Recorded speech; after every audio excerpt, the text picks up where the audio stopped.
En el Evangelio según San Juan, el capítulo número 15, he estado predicando en estos días acerca de una serie basada en los yo soy de Jesús. Y entonces hemos dicho que el Evangelio según San Juan tiene una serie de discursos en el que él utiliza la expresión yo soy, ego en mí, que es la misma expresión que la Septuaginta traduce al decir lo que Dios le responde a Moisés. Cuando Moisés le dice, ¿y quién yo le voy a decir que me mandó? Resulta que Egipto tiene su Dios. Resulta que los cananeos tienen el suyo. ¿Y quién yo le voy a decir que me mandó? Entonces Dios le dice, yo soy, ¿verdad? Ego en mí. Yo soy. La expresión lo que designa es, de eso que tú estás diciendo, a eso que tú estás refiriendo, el que es eso soy yo. Y a lo que Moisés estaba refiriendo era a Dios. O sea, lo que Dios está diciendo es, yo soy. O sea, no hay otro que sea Dios. Pues es posible que haya un impostor. Es posible que haya algo que crea ser. Pero el único que es, soy yo. Por eso es la expresión ego en mí, yo soy. Y Cristo utiliza en sus discursos una serie de veces la expresión yo soy, haciendo referencia al Antiguo Testamento. Yo soy el pan de vida, yo soy la vida verdadera, yo soy la verdad y la vida, yo soy el camino, yo soy la resurrección. Es interesante cómo Cristo utiliza esa serie de yo soy específicamente en el Evangelio según San Juan. Ahora, en el capítulo número 15 del Evangelio según San Juan, encontramos un yo soy extraordinario, un yo soy precioso, un yo soy muy lindo, uno de mis favoritos yo soy. El Evangelio según San Juan, capítulo número 15, Cristo se levanta y dice, yo soy la vid verdadera y mi Padre es el labrador. Todo pámpano que en mí lleva fruto, que en mí no lleva fruto, lo quitará. Y todo aquel que lleva fruto lo limpiará para que lleve más fruto. Es interesante. Y ya vosotros estáis limpios por la palabra que os he hablado. Y entonces dice, permaneced en mí y yo en vosotros. Como el pámpano no puede llevar fruto por sí mismo si no permanece en la vid, así tampoco vosotros si no permanecéis en mí. Y entonces dice, yo soy la vid verdadera. Otra vez en el siguiente versículo. Es muy interesante porque en el contexto en el que Jesús está diciendo esto, es en un contexto de que si Él es la vid verdadera, porque la descripción de la vid se añade la palabra verdadera, lo que quiere decir es que hay una vid que es como falsa. O sea, si hay una verdadera, hay una contraparte que es ¿qué cosa? Que es falsa. O sea, y Cristo viene y se levanta y dice, yo soy la verdadera. Y es muy interesante porque en Salmos 88 y Jeremías 2:21 se hace referencia en la Biblia acerca de la vid. O sea, Israel, en el concepto cultural judío, Israel era tenido como la vid. Israel era tenido como la vid. Fuiste plantado, la vid que fue plantada en tierra firme. O sea, de acuerdo a la cultura judía, en la mentalidad judía, hablar de la vid era hablar de Israel. Hablar de la vid era hablar del pueblo judío. Así que ellos entendían que era la vid que Dios había plantado para traer vida al mundo. Ellos entendían que era la vid por la cual tenía que conectarse todo aquel que quería alcanzar transformación y vida. O sea, ellos eran la única vía de salida. Ellos eran la única vía de conexión con el Padre. Y de repente Cristo se levanta y dice, no es Israel. Cristo se levanta y dice, no es el concepto tradicional de la época. Yo soy la vid verdadera y mi Padre es el labrador. O sea, no hay una vid diferente a mí. Y saben una cosa, es muy interesante porque de acuerdo a los textos que plantean la generalidad de lo yo soy, es una especie de discurso en donde Jesús está tratando de colocar la pauta céntrica de lo que es el Evangelio, donde Jesús está colocando la pauta balanceada de lo que es la realidad del Evangelio. Muy interesante esto. ¿Por qué razón? Porque generalmente el ser humano tiende a confundir las vides. El ser humano tiende a confundir cuál es la vid, tiende a confundir cuál es la fuente, tiende a confundir cuál es el sentido real de la vida cristiana. Israel lo confundió, el pueblo judío lo confundió, porque se creyó la vid. Y al creerse ellos la vid, no vieron cuál era la verdadera. Y entonces Cristo dice, y mi Padre es el labrador. Me impresiona mucho lo del versículo número 3, porque en el versículo número 3, Él le dice a los discípulos, y yo los he limpiado por la palabra que os he hablado. ¿Por qué? Porque la única forma de llevar fruto y estar conectado de la vid verdadera es pasando por un proceso de poda, por un proceso de limpieza. Es muy interesante el proceso de poda, ¿no? Y entonces Cristo dice, y yo los he podado por la palabra que os he hablado. ¿Pero de qué lo había podado? El proceso de poda en el ser humano para poder llevar fruto cuando se conecta de Dios y no confundirse en el sentido de la vid, el proceso de poda le ayuda al ser humano a poder crecer y no andar confundido de qué está conectado. Y entonces Cristo dice, el cristiano tiene que entender que para crecer en la vida espiritual, para llevar fruto en la vida espiritual, número uno, tiene que entender que la única conexión verdadera soy yo. Y número dos, tiene que entender que tiene que pasar por un proceso de poda. Y entonces Cristo le dice, por ejemplo, a ustedes yo los he podado con la palabra que os he hablado. Y miren, quiero explicarte lo siguiente. Hace un tiempo atrás, hace el año pasado, para el mes de diciembre, yo fui de vacaciones al rancho aquí de Paco y los demás, ¿no? Y así que fuimos en el mes de diciembre, usted recuerda, y tuve la oportunidad de ver un proceso de poda, cómo se poda la uva, cómo se poda la vid. Y es muy interesante el proceso. En ese proceso aprendí varias cosas. Una de las cosas que aprendí es que las mujeres son mejor haciendo poda que los hombres. Yo miraba muchas mujeres trabajando ahí cuando fui al lugar donde estaba sembrado el lugar, y entonces de repente yo vi muchas mujeres y le pregunté a uno de los muchachos, oye, ¿y por qué tantas damas aquí trabajando, cortando esto? Y dice, no, pastor, lo que pasa es que yo no sé a qué se debe, pero las damas son más delicadas al cortar. El hombre corta y a veces corta tirado, pero las ramas tienen una precisión, una intuición para cortar las ramas que tienen que cortar. Y resulta que cuando los espacios que las damas cortan producen más que los espacios donde los hombres cortan. Digo yo, ¿de verdad? Me dice, sí. Y es interesante porque el árbol, la plantita de la uva, que ya crece y se enreda en la línea que le ponen, en el cordel que le colocan, se queda sin nada. O sea, prácticamente lo dejan pelado. El que lo ve a simple vista dice, ¿qué daño le hicieron? Porque lo dejan sin hoja, lo dejan sin nada, puro tallo envuelto.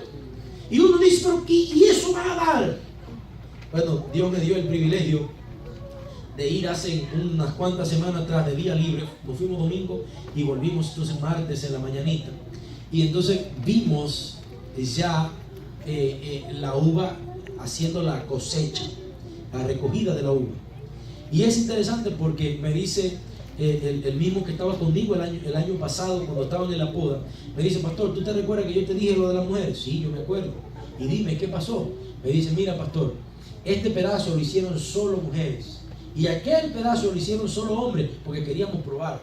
Y entonces me dice, y este pedazo dio más que aquel. Así que tenía razón, las mujeres son más efectivas. Pero es increíble porque usted podía ver cómo la uva que yo miré en la poda, que lo habían dejado sin rama, de repente ahorita, cuando lo vi en el proceso de la recogida de la uva, estaba cargado de uva. Los ramilletes se caían así, una cosa impresionante, cargado de la uva. ¿Por qué? Porque cuando se le corta la rama, esa rama que se cortó le quita fuerza de concentración a la planta.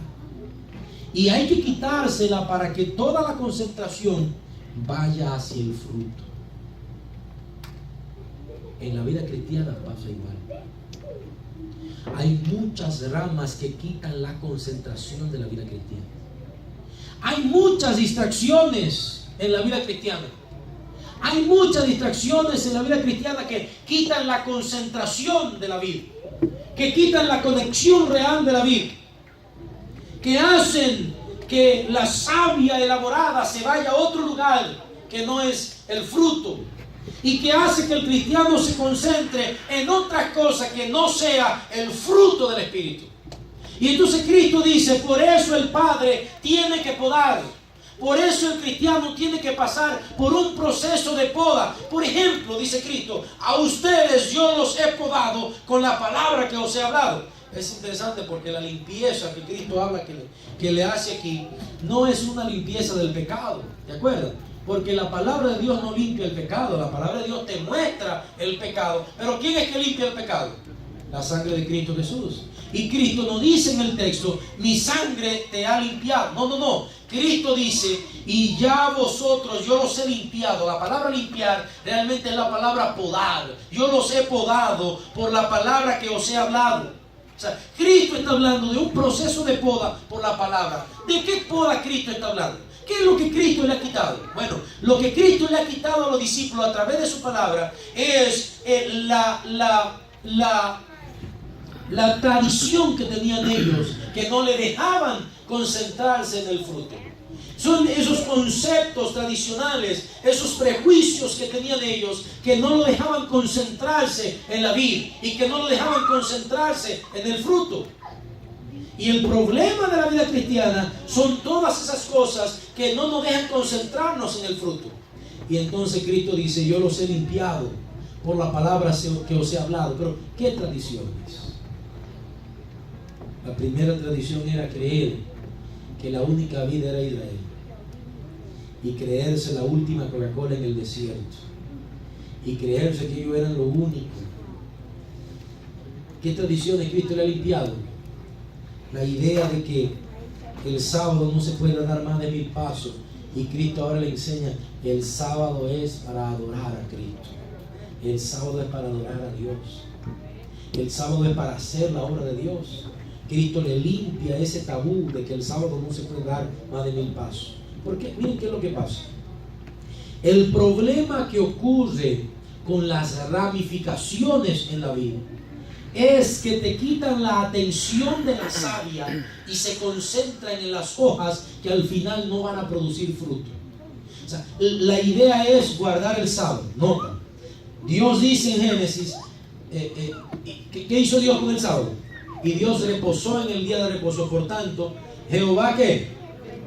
Bendijo y santificó el sábado. O sea, el sábado es un tiempo santo para vivirlo ¿con quién? ¿Para vivirlo con quién? Con Dios. Pero de repente, ese tiempo santo para vivirlo con Dios, el judío le puso mucha rama. Y entonces le puso una rama que no se puede dar más de 1000 pasos en el sábado. No se puede encender fuego en el sábado. No se puede calentar en el sábado. No se puede no se puede. Y le puso 1000 mandamientos más para observar el sábado. Resulta que la vida del judío, la vida del israelita en esa época, la preocupación no era agradar a Dios en el sábado. La preocupación no era vivir con Dios en el sábado, sino que la preocupación ahorita era si yo di 1000 pasos o no. Y entonces yo me pasaba contando los pasos en vez de conectándome con Dios. Y entonces Cristo le dice, y esa ramita yo se la he quitado. Y miren, el gran problema de los prejuicios espirituales es que son ramas que quitan la savia, desconcentran al cristiano y le restan crecimiento espiritual. ¿Sabían eso? El grande problema de las tradiciones extrabíblicas es que le quitan al cristiano la concentración de la savia en el fruto. Es interesante ver cómo de repente mucha gente se concentra en los instrumentos, en si se tocó con la guitarra, en si se tocó con el cajón, en si se tocó con el piano, y no disfrutan la alabanza de Dios. Pero se concentran en esas cosas. Cristo dice, yo os he limpiado por la palabra que os he hablado. Se concentra mucho en cómo viven, ¿no? Se concentra mucho en cómo vinieron vestidos a la iglesia y no se concentran en aprender de la palabra de Dios. Es interesante porque todas esas ramas desconcentran al cristiano del verdadero fruto. Y entonces tú ves los papás que se concentran mucho en que los hijos se vistan de una manera, no se pongan pintalabios a las muchachas, en que los muchachos se pongan camisa y corbata, en que los muchachos vengan con un estilo de zapato, en que vengan a la iglesia y que vengan y no canten esa música, y forzan tanto al muchacho y le caen encima al muchacho y le caen y le caen y le caen. Al final el muchacho cumple 18 años y se va. ¿Por qué? Porque no se concentró en la conexión, se concentró en las ramas que estaban quitándole la fuerza al crecimiento del fruto. En vez de enseñarle al muchacho a orar, le enseñaban el pintalabio que se iba a poner. Yo recuerdo un líder de iglesia que me decía a mi pastor, mi hija no está en la iglesia porque, mire pastor, mi hija, un sábado en la tarde me llegó aquí a la iglesia, estaba jugando con las demás amiguitas, y me llegó pastor con los labios pintados de rojo. Y cuando yo vi eso, yo que era líder de la iglesia principal, nosotros éramos ancianos de la iglesia, cuando yo vi eso le di un bofetón, que hasta hoy mi muchacha no se le ha olvidado del bofetón. Y yo le pregunté, ¿y dónde está la muchacha? No quiere saber de la iglesia. Yo la miré y le dije, tiene que pedirle perdón al Señor y a su hija también, porque usted pecó. Porque las ramas no nos dejan concentrar en lo que realmente debemos de concentrar. Así es. No nos dejan concentrar. Las ramas no nos dejan concentrar en lo que realmente tenemos que concentrar. Y pasamos la vida tratando de que los muchachos aprendan un estilo de religión tradicional que nosotros aprendimos quién sabe dónde, que no tiene ningún sentido bíblico, pero lo aprendimos allá, y como mi abuela me lo enseñó allá, como me lo enseñaron allá, de esa forma, yo también lo estoy enseñando de esa forma, cuando realmente lo que nuestra familia necesita es conectarse de la vida verdadera. Amén. Lo que nuestra familia necesita es tener una relación con Cristo. Lo que tu hijo necesita es que tú le enseñes a confiar en Jesucristo. Lo que tu hijo necesita es que tú le enseñes a depender de Jesucristo. Lo que tu hijo necesita es que tú le enseñes a poner su cimiento en Cristo Jesús. Porque la transformación que Cristo promete no es una transformación que viene de afuera hacia adentro. Es una transformación que viene de adentro hacia afuera. Por eso Él habla del fruto. El que no lleva fruto, mi Padre lo va a cortar en algún momento. Entonces por eso es el asunto de la poda. Por eso es la poda. Hay cristianos que a veces necesitamos pasar por procesos de poda. Y es increíble porque la poda es dolorosa. La poda es dolorosa. La poda duele porque hay que cortar. A veces, si no pasamos por problemas, nunca aprendemos a orar. A veces Dios tiene que permitir que lleguen problemas para que nosotros aprendamos a orar y entender que nuestra relación con Cristo puede ser directa. Y necesitamos de eso para poder aprender. Eso es poda. A veces la poda duele. A veces el matrimonio tiene que verse sacudido para que tú puedas comenzar a valorar lo que Dios te ha dado. A veces tienes que perder el trabajo para tú darte cuenta que tenías una bendición y que tienes que valorarlo. A veces Dios te permite pasar por situaciones para que tú puedas aprender, porque sin eso tú no vas a aprender. Y duele, sí duele.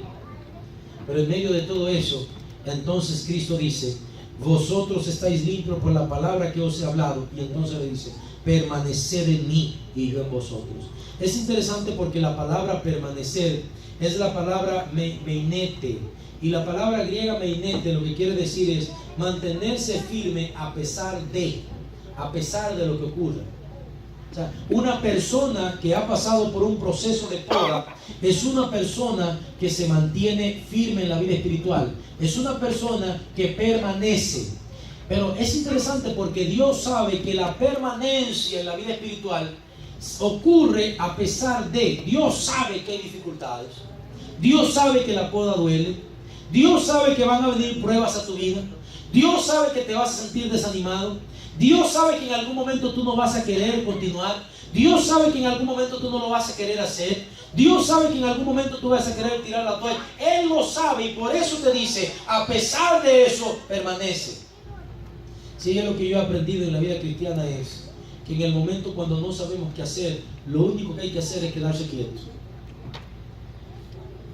En el momento cuando tú no sabes qué hacer, la acción más básica que un cristiano debe de hacer, ¿saben cuál cosa es? Quedarse quieto y esperar en Jehová. Eso es permanecer. Yo no sé si hay alguien aquí que está pasando por algún proceso de poda y hay alguna lección que Dios quiere enseñarte. Yo quiero decirte algo. Israel dio tantas vueltas en el desierto, la suficiente para pasar por el proceso de poda y aprender lo que Dios quería enseñar. El proceso de poda durará tanto como lo que tú dures para aprender. A veces tenemos que pasar poda toda la vida, pero Dios quiere enseñarnos. Pero ese proceso de poda va a durar tanto como nosotros duremos en aprender. Yo no sé si hay alguien que está pasando por un proceso de poda largo. Yo quiero decirte en el nombre de Cristo Jesús, aprende. Confía. Aprende. Olvídate. Comienza a depender del Señor y comienza a concentrarte en la conexión. Comienza a concentrarte en la conexión, porque no hay una forma de recibir savia si no es a través de la vid. Versículo 5 dice: yo soy la vid, vosotros los pámpanos, el que permanece en mí y yo en él, este va a llevar mucho fruto. Y entonces dice: porque separados de mí, nada, ¿qué cosa? Podéis hacer. Esa es la lección clara que Cristo quiere que entendamos. Separado de Cristo, nada podemos hacer. Tú puedes ser el tipo más tradicionalista de la iglesia. Separado de Cristo, nada podéis hacer. No pierdas tiempo en la rama. Deja que tú estés conectado del tronco que es Cristo Jesús. Deja que Cristo pode tu vida. No pierdas tiempo en las hojitas. Conéctate de la rama y concéntrate en la savia que va a alimentar tu vida cristiana. Porque separados de mí, nada podéis hacer. ¿Dónde está conectado tu rama? ¿Dónde está conectada tu rama?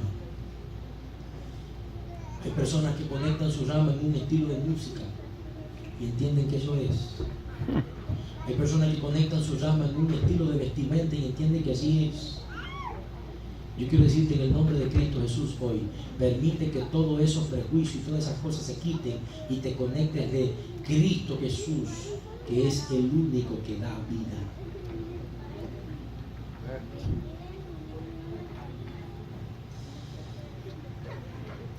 Habrá algún matrimonio que está desconectado de Cristo Jesús y tiene que conectarse de la vida verdadera para que realmente el matrimonio pueda revitalizarse y tener vida.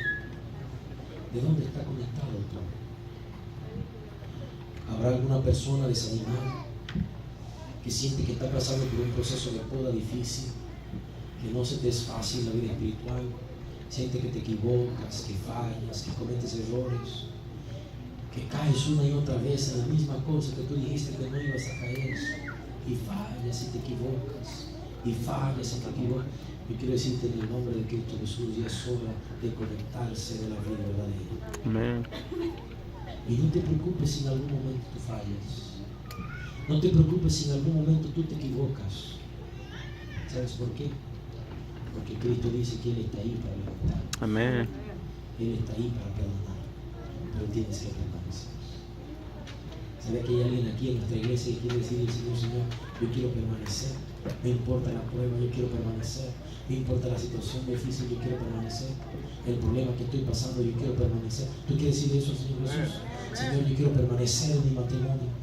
Quiero permanecer en mis votos matrimoniales. No importa la tormenta que haya, pero yo quiero permanecer siéndote fiel a ti. Yo quiero permanecer sirviéndote. Yo quiero permanecer amándote. Yo quiero permanecer entregándome a ti. ¿Usted quiere decirle eso al Señor Jesús? En el día de hoy póngase aquí conmigo. Vamos a orar. Vamos a decirle: Señor, yo quiero permanecer. Yo quiero permanecer cuando los vientos de la vida me quieren derribar. Yo quiero permanecer. Cuando la situación se hace difícil, pues yo quiero permanecer. Señor, ayúdame a permanecer. Vamos a orar. Querido Padre Santo, en este momento, Señor, queremos decirte que queremos permanecer. Padre, es muy posible que hayan vidas aquí pasando por tormentas increíbles, por tormentas que lo único que van a hacer es quitar aquellas ramas distractoras y van a hacerlo concentrar a ti. Pero Padre, en este proceso de poda, ayúdanos a sentir que no estamos solos, que tú estás con nosotros y que estamos, Señor, permaneciendo en ti. Déjanos sentir tu dulce compañía. Y Padre Santo, permanece en nosotros. No estamos solos, tú estás con nosotros. Dirígenos, Señor, y guíanos. Padre, si hay alguna familia pasando por alguna situación difícil, algún matrimonio pasando por alguna situación de tormento, alguna situación que pone la relación a sangrar, alguna situación que pone la vida a sangrar, el desánimo llega, la enfermedad toca la puerta. Más de una vez sentimos las necesidades de dejarlo todo tirado. Pero en esta mañana, en esta tarde, oh Señor, tú nos hablas y nos dices: no te preocupes, sigue conectado, permanece. Ayúdanos, Señor, a salir de este lugar conectados de ti.